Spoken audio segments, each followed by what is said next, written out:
السلام عليكم ورحمة الله. ازيكم عاملين ايه؟ يا رب تكونوا بخير. اهلا بيكم في فيديو جديد من فيديوهات القناة. النهاردة ان شاء الله هنشوف مع بعض الروتين اليوم بتاعي. يا رب ان شاء الله يكون خفيف عليكم وتستفادوا منه اي حاجة ويكون بيسليكم. اول حاجة بس بطلب منك نصلي على سيدنا النبي. اللهم صل وسلم وبارك على سيدنا محمد وعلى اله وصحبه اجمعين. ويلا اللي لسه مشتركش في القناة، في زرار كده اسمه اشتراك، دوس عليه كده يا ست البنات. دوس على كلمة ال- الكل عشان يوصلك كل جديد بعد ما تفعلي الجرس، وحطي لايك على السريع. ويلا نشوف الروتين بتاعنا بادئ ازاي. اول حاجه خالص دخلت على المطبخ بقى عشان احضر الفطار. زي ما احنا شايفين كده قلت اعمل فطار بسارية. دي اللي كنت جايباها معاكم في المشتريات اللي فاتت. ده كان نص كيلو بسارية، كان عامل 15 جنيه. قلت نحضر فطار كده مختلف. والصراحة ده ارخص فطار ممكن تجيبوه، يعني ب15 جنيه فطرنا وكان فطار جميل جدا. كان جنبيه كده شوية بتنجان مملح وشوية وشوية جرجير. والصراحة كان فطار اتقضى وكان زي الفل. عملت ايه؟ غسلت البسلة دي حلوة قوي، غسلتها مرة واتنين وتلاتة، علشان طبعا بتكون بطنها ساعات مفتحة او حاجة، فبتنزل بتنزل بطنها يعني. فالمهم غسلتها حلوة قوي، عصرت عليها ليمونية وشطفتها كذا مرة. وبعد كده تبلتها زي ما احنا شايفين، ملح وكمون وشطة، وعصرت عليها ليمون. التتبيلة دي بتديكي نفس طعم الجمبري المقلي بالظبط، يعني انت بتاكليها ما تتخيليش اللي هي بسارية. الليمونية مع الكمون مع الملح مع الفلفل بتخلي طعمها تحفة جدا. ويا سلام كمان لو كان عندك شوية توم يكون مفروم، بس انا الصراحة مكانش عندي، فما حطيتش، يعني مكانش متوفر. فبيكون تحفة جدا. بعد كده حطيت الدقيق برضو تبلته بشوية كمون، بس نسيت احط ملح. يعني حطي كمون وحطي ملح. وببدأ ان انا كده اعفر بالدقيق بطريقة عادية خالص. وببدأ ان انا اجيب مصفى بعد كده اهو، هنشوف مع بعض يعني في الفيديو. هنشوف مع بعض بعد شوية يعني.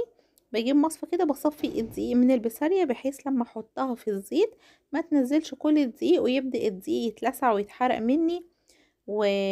واكون لسه مخلصش الكمية بتاعتي. فببدأ ان انا اصفيها كده اهو. برضه لو عندك المصفى بتاعة الدقيق بتكون اسهل، لان بتحطي فيها كمية كبيرة. بس انا مكانش عندي غير المصفى اللي هي المقصوصة بتاعة البطاطس دي، فبرضه عملت بيها وقضت. بس قعدت اعمل حبة صغيرين صغيرين. لكن لو عندك المصفى اللي زي ما بقولك الكبيرة دي تاخد معاكي كمية اكبر. هنا خلاص كملت كنت تبلت الكمية بتاعتي وقليتها. بجد الف هنا وشفا، كان فطار جميل جدا جدا. بس الصراحة قليتها على طاستين، يعني كان عندي طاسة بتاعت بطاطس وطاسة كنت عاملة فيها سمك قبل كده، فقليتها على طاستين عشان انجز الصراحة في الوقت. وبعد كده هو بعد الفطار بقى قلت اعمل بقى الطماطم. كنت جايبة 5 كيلو زي ما قلت لكم في الفيديو اللي فات، وقلت ابدأ اللي انا اعملها صلصة. دايما بحب اجيب الطماطم كمية كبيرة واعملها صلصة واعينها في الديب فريزر. تنفع معايا بقى في اي طبخة. ينفع معايا في المكرونات، ما بقاش كل يوم بقى اللي انا بعصر شفشق الطماطم وابدا اسبك. او لو عايزه اعمل شويه طبيخ ابدا اعصر طماطم، بالنسبه لي بيكون يعني ملل قوي. في ناس بتحب تعمل حاجتها يعني اول باول، وانا من الناس اللي بحب دايما اكون مفرزه كده حاجات تسهل عليا.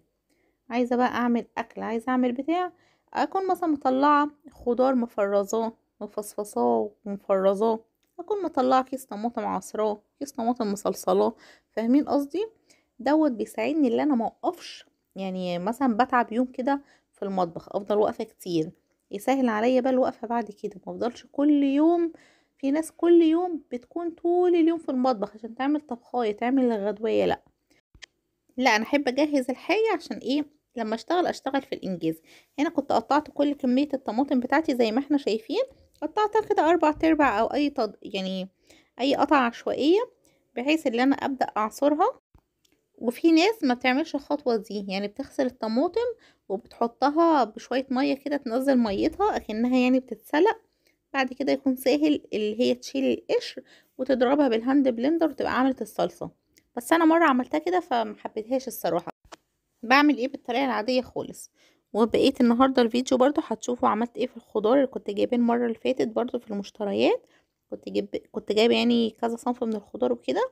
هبدا برضو اشتغل فيهم النهارده معاكم، بحيث تاخدي افكار مني و... وتسهلي برضو على نفسك ايه وقفة المطبخ. دايما انا الهدف من الفيديوهات اللي بصورها لو حاجة فيها اسعار او حاجة انك تشوفي الاسعار وانت قاعدة في بيتك، تعرفي مثلا تحطي ميزانية مبدئية كده لو نازلة تشتري حاجة. دايما في الروتينات بحب اديكوا افكار يمكن تستفيدوا منها لعل وعسى، مثلا انبهك لفكرة، انبهك مثلا لطبخاية مش عارف ايه. فاهمين قصدي؟ دايما بنحاول نشجع بعض ونفيد بعض. هنا كنت بعصر الطماطم بتاعتي وخلصت، هبدأ يعني اخلص الكمية. اول مرة خالص بحط في الشفشق ايه مية كده، يعني حبة كده مبروكين. بعد كده بكب نص الشفشق وابدأ ازود طماطم وهكذا وهكذا لحد ما اخلص الكمية، بحيث مثلا 5 كيلو ياخدوا معايا حلة واحدة بس، مبقاش بقى مشغلة على النار كذا حلة والكلام ده. او فاهمين قصدي؟ يعني دلوقتي كنت سايبة شوية عصير في الشفشق وهبدأ ازود عليه طماطم. كل مرة بعمل الحركة ديت. ولو الطماطم معاكي فاتحة ممكن تحطي فيها بابريكا او تحطي فلفل كوبي احمر. بس هي الطماطم ما شاء الله يعني اليومين دول نازلة حلوة قوي. ونازلة غالية، يعني هي مش هتبقى كمان غالية وبيضة تبقى حوسة. هنا كنت خلاص خلصت كميتي وهرفعها على النار. في الوقت بقى اللي الطماطم يعني مرفوعة فيه على النار، بدأت اقطع الخضار اللي كنت جايباه. قطعت الفاصوليا بتاعتي والبازلاء زي ما احنا شايفين وغسلتهم حلو قوي. بس دول طبعا مش هطبخهم النهارده، هبدأ ان انا احطهم كده في اكياس ينفعوني ايه زي ما قلت لكم خلال الاسبوع بقى، بحيث اطلع كيس الخضار اطلع كيس الصلصة، شكرا عملت اكلي. انا طبعا ما عنديش ميزان او حاجة، فانا يعني قعدت بقى ايه بمجرد يعني مع الايام يعني وكده كنت بقعد اجرب بقى، بعمل كوبايتين اعمل كوبايه الا ربع مش عارف ايه لحد ما توصلت للكوبايه العملاقه دي. دي الكوبايه دي هي يعني بعمل بيها ايه ال يعني اقول لكم ايه الويم اللي انا بطبخ بيه، ده اللي بيقضيني ايه في الاكليه. الكوبايه ديت تقريبا طالعه معايا نص كيلو من البازلاء. خد بقى حبة صغيرين كده، هو حاولت احطهم في كوباية عشان اعرف يعني هما هيبقوا قد ايه. لقيتهم بتاع نص الكوباية، يعني مثلا دول بتوع ربع كيلو. ممكن بقى ادخلهم في تورلي، ممكن اعمل مثلا طبق بزلة صغير جنبه طبق ملوخية يعني كده. فالمهم دوت كان كيلو البسلة كان عامل 20 جنيه، يعتبر طلع معايا اكلية نص كيلو واكلية تانية، يعني يعتبر كيلو بسلة صفصف معايا على كيلو الا ربع. حلو، يعني عامل كيلو الا ربع ب20 جنيه. هنا الفاصوليا برضو عملت نفس الكلام، بس الفاصوليا بنحب ناكلها كمية اكبر، فهحط من الكوباية دي كوباية ونص. كوباية ونص فاصوليا. دي الاكلة دي تكفي مثلا ايه اسرة صغيرة، يعني طبعا انت لو اسرتك كبيرة شوية فبتزودي ايه في الكمية. يعني انا كنت جايبة كيلو فاصوليا وكيلو بسلة، هيعملوا معايا 3 اكلات. اكلتين فاصوليا باذن الله، واكلة بسلة واكل ايه صغيرة، يعني يعتبر 4 اكلات، هنمشيها 4 اكلات. فاهمين قصدي؟ بس يعني كنت بحط الحاجات بتاعتي في اكياس كده وبحاول ان انا اظبطها. وطلعوا معايا اهو كميه زي ما قلت لكم. كيلو فاصوليا عامل اكلتين وكيلو البسله عامل اكلايه، يعتبر كل اكل نص كيلو. بس اهم حاجه وانتي بتفرزي الخضار تكوني مصفيه حلو قوي، يعني انا بغسله وبسيبه في المصفى بحيث الميه بتاعته تنشف. هو ده كده الخضار اللي عملته. وكانت الطماطم اتسبكت وبرده حطيتها في اكياس، بس الصراحه شلتها يعني في الفريزر في ساعتها، فقلت برده اطلعها واوريكم. هي دي كانت الكميه بتاعتها. بعمل يعني اكياس الصلصه بتكون كبيره شويه. دوت ال5 كيلو عملوا معايا 3 اكياس، بحيث برضو بطلع الكيس ممكن كيس كمان ده يقعد معايا اسبوع، يعني مش كل اسبوع بعمل صلصة. كيس الصلصة ممكن يقعد معايا اسبوع بحاله. اطلع بقى بحطه في علبة وابدا اعمل منه ايه في الخضار، احط معلقتين من الصلصة ديت مع المكرونة كده. ودي كانت حزمة الملوخية برضو، دي كانت اخر حاجة خالص الحمد لله اتبقت لي. اليوم ده يعني بذلت فيه مجهود جامد قوي، كان عندي شوربة لحمة كنت ده كان الغدا. هعمل ملوخية وكمان هفرز بقيتها، فكان عندي شوربة كنت مفرزاها برضو طلعتها.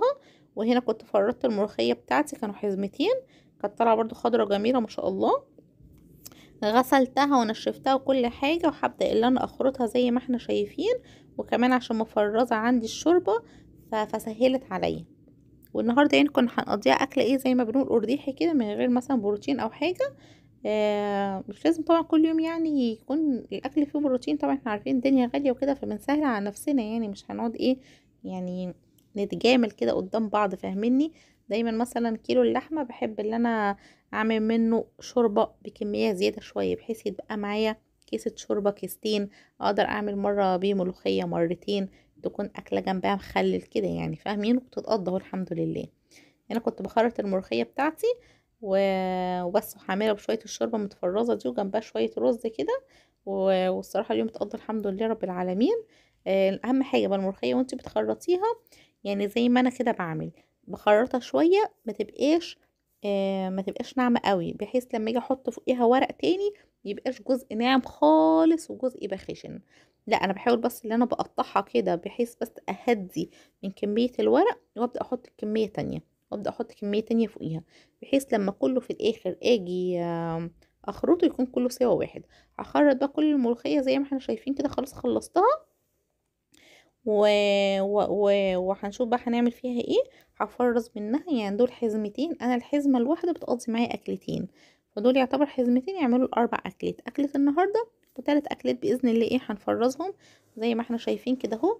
اللي في الكيس دول هتغدى بيهم النهارده، هنتغدى يعني بيهم النهارده باذن الله. واللي في الطبق دول هبدا افرزهم بقى. بفرزهم ازاي؟ بخرطها بطريقه عاديه خالص، وبحط عليها شويه سكر وبحط عليها شويه كربوناتو. كربوناتو ده عشان يخليها خضرة معاكي. على طول بعملها كده وبتطلع خضرة وزي الفل.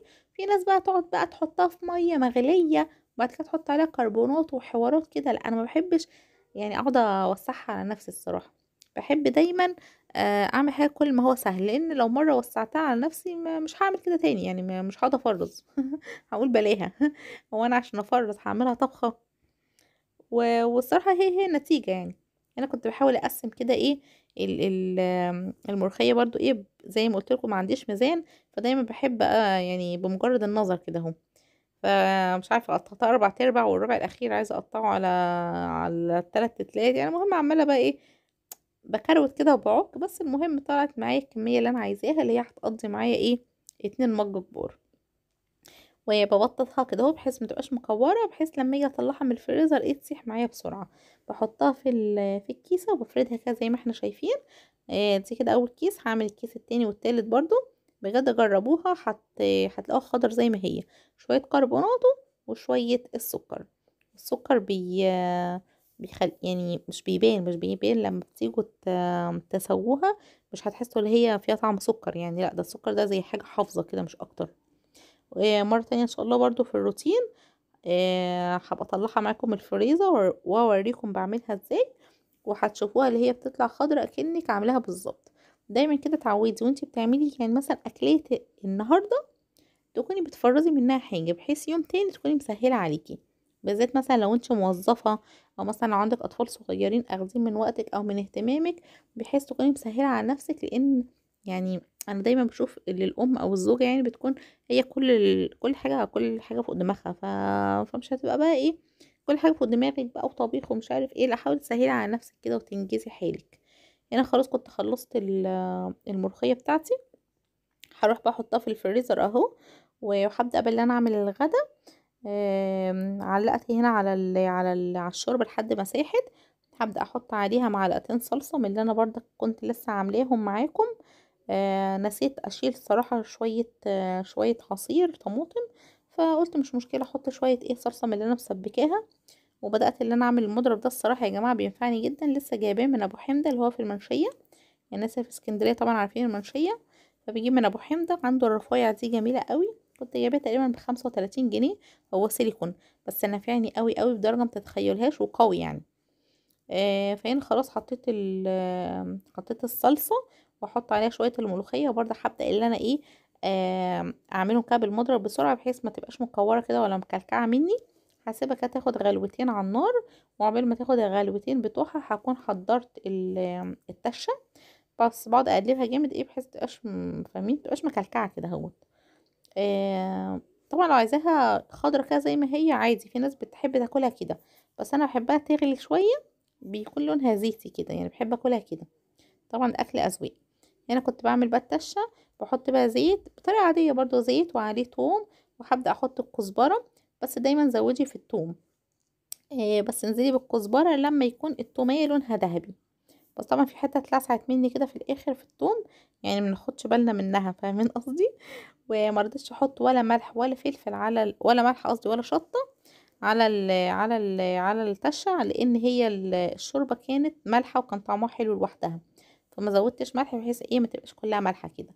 وبدات اللي انا احط على الرز وبس كده هو ده كان الروتين بتاعي، واتمنى يكون عجبكم، واشوفكم ان شاء الله في فيديو جديد على خير.